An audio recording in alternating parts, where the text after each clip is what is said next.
I'm here at the Whole Foods parking lot, where we're going to take the opportunity to talk to the average Joe. I'm like John McCain, I'm the maverick out there because I don't do things according to the rules. Right now I'm wearing white socks, and you wouldn't think that I should be able to do that with a suit, but that's the maverick part. Anyone? Anyone? Would anyone like to be interviewed? Step right up.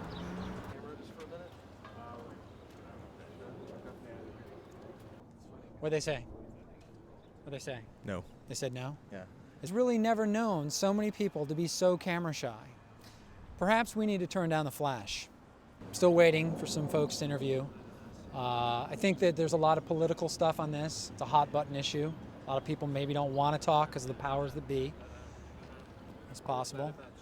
We really captured some sort of journalistic techniques that other people have probably never before used in the history of television. We really talked to some of those guests ahead of time and sort of, coached them what to say and smoothed over some of the answers. And I think that really works. Let's just pretend you're like a passerby, okay? Okay. So come walk in from over there and I'll be like, hey dude, and you'd be like, oh, okay, All right. right? But wait, don't say your name's Gary, let's say it's something else. Bill or? Let's do Bill. Yeah, Bill. What about Joe? Is Joe better for you? I like Bill better, actually. How about Billy Joe? Billy Joe. All right. Nice. I like it. So I'm going to get myself an on-the-street interview here as part of what I do as the muckraker. Excuse me, sir, Billy Joe. Hi. Hello. Yes. Could you come over here? Yeah. Okay. Yes. What is your name, sir? Billy Joe. Great. Billy Joe, did you know that there's a parking catastrophe going on right underneath our feet? Well, isn't that obvious? Yes, it is. Have you lived in this area a long time, John? Well, I'm trying to think. 25, 30 years. Okay, so you remember when this was all just dirt roads and cow pastures? Well, On shows like 60 Minutes or Dateline or Springer, they'll use things that are questionable. In other words, they're trying to make the other side feel like they're on the other side of the argument. Had you the chance to park today at Whole Foods, which is your destination? Yeah, yeah. Would you have taken the car if you could have parked here at Whole Foods lot? I mean, I've parked at Whole Foods before. But today you didn't because it's a Saturday and you knew that there was no way you were going to get parking, correct? So who's up next? Who we're supposed to interview now? There's this freelance traffic guy. It's an expert. Oh, an expert, huh? I love the experts, because a lot of time they're not really just experts. They're somebody with like some college degree and they studied for a while and then they call themselves an expert, Right. But they haven't been out on the streets. I'm here with Scott Peterman, who is a freelance traffic consultant. Another technique that we use that I really like is the second guess, where instead of just two questions in a row like, where were you and who were you with, it's like, well, what did you say? And then it's like, what did you say? And that makes the person wonder if what they said the first time was right. As a freelance traffic consultant, are you able to just look at a parking lot and determine whether or not it is sufficient to the needs of the establishment? Yes, I can do that. Fantastic. We're going to have Scott do that here live with no prior practice or rehearsal. Scott? Yeah. Go ahead and look at that parking lot and tell us what you think. I think it's good. By good, you mean it's a nicely drawn out parking lot with well-painted lines, but what I'm asking is it sufficient to the amount of customers inside the store for the parking? More than sufficient. Okay, let's do that again. Your answer actually should be less than sufficient. It's like insufficient. But that's not not sufficient? true, though. I'm Okay. giving objective analysis. Okay, why don't we just hold on for a second. What is it going to take for you to just say that it's insufficient? I mean, is it 100 bucks? 200? 200 bucks? Yeah. Okay, fine. Gary, what do you got on you? You got some money on you? Jesus Christ, man. Who did you call this guy? How did you get this? Did you get this guy? The deal was 50, and all right, just give me what you got. All right. No. I want the 20. We're back with Scott. Scott, is the parking here at Whole Foods sufficient? No, totally insufficient. Totally insufficient. Scott Peterman's words, independent freelance traffic consultant.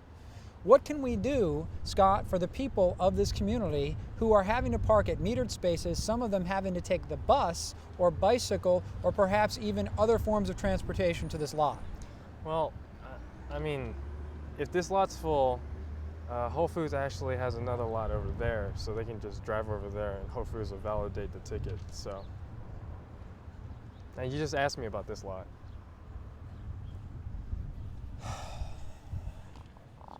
I could charge Just like a Whole Foods Go to the gift ATM. certificate. Yeah, do you want a gift card or something?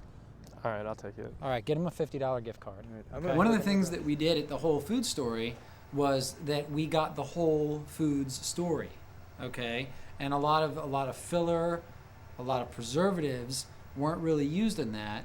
And the conversation that we had with people was organic and wholesome.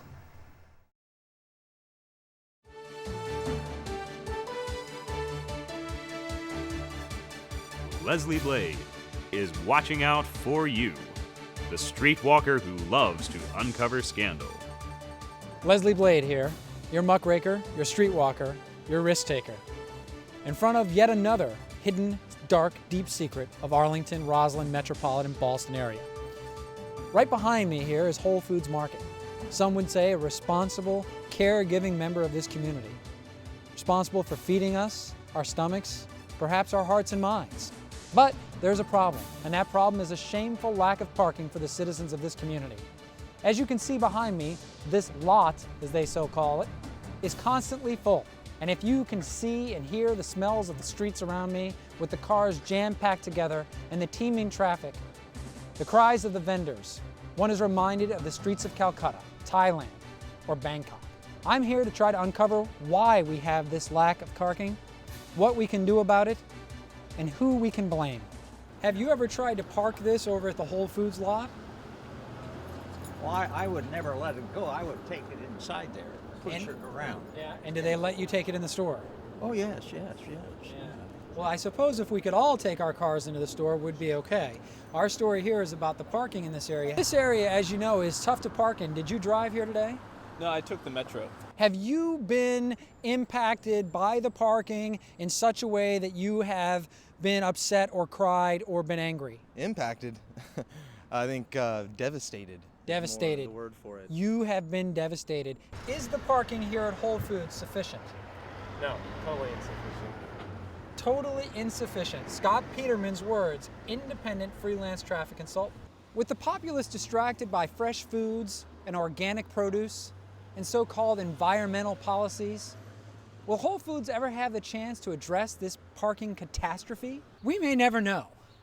But in the end, this muckraker found the best way to beat the Whole Foods game was to not play at all.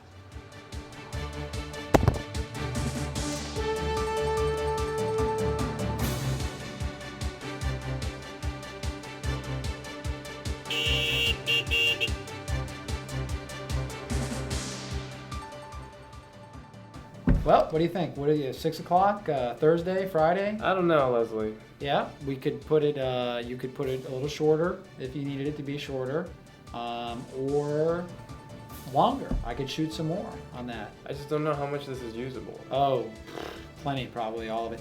Bill, you can take that, and what do you say I work on the next story? I've got a garbage chute, I've got small people, I've got a BMX, a biker gang story. It's pretty good. I can go shoot one of those. The BMX, the biker gang, you like that one? That's a good story. That's undercover deep.